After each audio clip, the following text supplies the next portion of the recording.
조합원 여러분 안녕하십니까? 경기학비TV 뉴스브리핑 앵커 이희원입니다. 경기지부의 생생한 소식을 전하는 뉴스브리핑 시작하겠습니다. 첫 번째 소식입니다.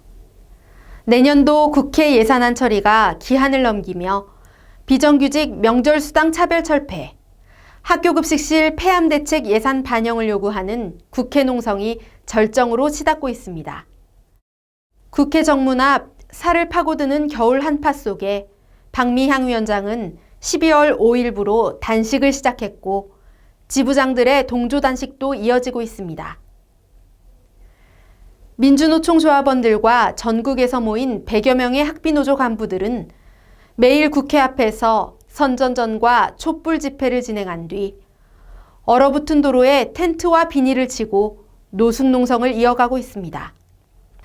공무원과의 복리후생비 차등 지급은 명백한 차별임에도 최저임금 인상률에도 못 미치는 것이 우리의 현실입니다. 그러나 윤석열 정부는 전혀 해결의 의지를 보이지 않고 있습니다. 국회가 책임지고 노동자의 안전과 처우 개선에 역할을 해야 합니다. 학비노조는 차별을 끝내고 안전한 급식실을 만들기 위해 필사적으로 투쟁할 것입니다. 조합원 여러분의 응원과 지지를 부탁드립니다. 다음 소식입니다. 총파업대회가 있던 11월 25일 오전, 경기지부는 수원 중부경찰서 앞에서 사전집회를 열었습니다. 노동조합 탄압, 불법 폭력 연행, 여성노동자 인권유린, 책임자 처벌 촉구대회는 지난 11월 10일 경기도교육청에서 벌어진 사건에 대한 수원 중부경찰서장의 파면을 요구하는 자리였습니다.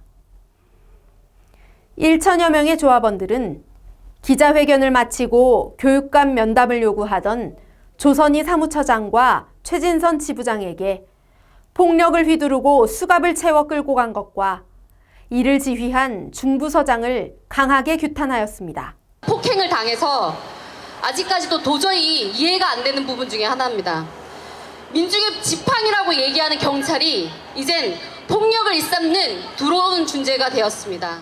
당신들은 공권력의 이름으로 심각한 그리고 불법적인 여성인권 유린과 폭력을 자행한 것입니다.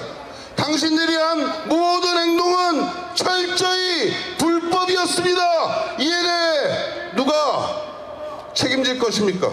이에 경기자주여성연대는 도내 다양한 여성단체들과 함께 이 문제에 대해 공론화하고 해결될 때까지 함께하겠습니다. 한 명을 가두면 1000명이 오고 2명을 가두면 10,000명이 오는 조직이 민주노총입니다. 민주노총 경기도본부 16만 조합원들과 함께 우리 학비투쟁 승리할 수 있도록 지지하고 엄호하겠습니다. 중부서장의 얼굴이 찍힌 대형 현수막과 개별 피켓을 참가자 모두가 동시에 찌는 분노의 퍼포먼스로 대회는 마무리되었습니다. 경기지부는 중부서의 야만적인 행위를 자시하지 않고 이에 대한 법적 책임을 묻는 절차도 함께 진행하고 있습니다. 다음 소식입니다. 11월 25일 오후 서울 여의도에서 전국학교 비정규직 노동자 총파업대회와 공공부문 비정규직 총파업대회가 이어졌습니다. 그동안 코로나19로 억눌려 있던 조합원들이 정말 많이 모여주셨는데요. 전국적으로 1만 5천여 명이 대대적으로 모인 학비노조 집회는 3년 만입니다. 집단 임금교섭 승리, 차별 없는 임금체계 개편, 복지수당 차별 해소, 폐암산재 대책 마련을 요구하며 1천 조합원이 꿈을 꾼다 노래를 합창해 큰 감동을 주었습니다.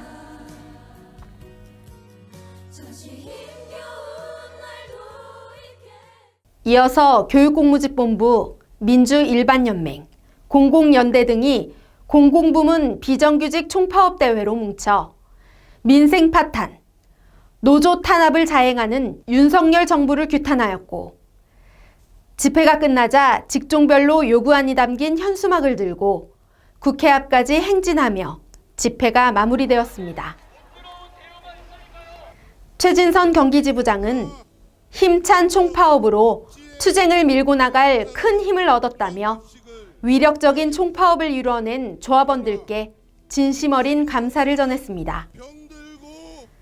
노동조합을 믿고 대규모 총파업 대회를 성사시킨 조합원 여러분이 자랑스러운 학비노조의 슈퍼히어로입니다. 다음 소식입니다. 학교 급식실 사진전이 경기도의회 로비에서 4일간 열렸습니다. 경기지부 급식위원회 주최로 개최한 이번 전시회는 학교 급식 노동자들의 실상을 사진뿐 아니라 뉴스 등의 영상을 통해 보여주었습니다. 경기도의회 건물을 오가는 많은 분들이 관심을 보였으며 일반 시민들은 잘 몰랐던 급식실 노동 환경에 대해 알아가기도 했습니다. 사진전은 12월 1일 끝났지만 안전대책 없는 급식실 폐암 위험을 아무도 알려주지 않았다. 배치 기준 개선을 위해 끝까지 싸워달라던 급식 노동자의 편지를 가슴에 간직하고 반드시 안전한 급식실을 만들어내기 위해 함께 투쟁합시다. 11월 30일 임태희 교육감과 학교 비정규직 연대회의와의 면담이 성사되었습니다. 70여일간의 천막농성, 하루도 거르지 않은 108배, 그리고 무엇보다 지난 25일 위력적인 총파업 투쟁의 결과입니다. 노동조합은 임금체계 개편, 복리후생비 차별 해소, 카페테리아 추진 반대, 배치 기준 개선 등의 요구사항을 전달했고 이에 대한 교육감의 답변은 공감은 하지만 어렵다 등의 모호한 입장이 대부분이었습니다. 취임한 지 반년이 지나서야 처음으로 대화 자리에 나온 임태희 교육감은 학교 비정규직 노동자들의 현실과 입장을 전혀 이해하지 못하고 있었고 그로 인해 단체 교섭 협상은 지지부진한 상태입니다. 요구를 제시하는 것에 그치지 않고 이를 뒷받침할 수 있는 우리의 강력한 의지와 단결된 투쟁만이 답을 내올 수 있을 것입니다. 임태희 교육감을 견인해 교섭을 승리로 이끌기 위해서는 조합원 여러분의 힘이 꼭 필요합니다. 마지막 소식입니다. 교육청에서 방학 중 돌봄교실 운영 예산을 현장과의 협의 없이 행정업무 지시까지 덧붙여 내려보내 문제가 되고 있습니다. 학비노조 경기지부는 12월 6일 북부교육청에서 긴급 선전전을 열고 이를 규탄하였습니다. 파주교육지원청이 교감단에게만 보냈던 메시지에 따르면 교육청은 노조가 요구해온 방학 중 프로그램 예산 배부 시 행정 업무를 하는 조건을 걸었습니다.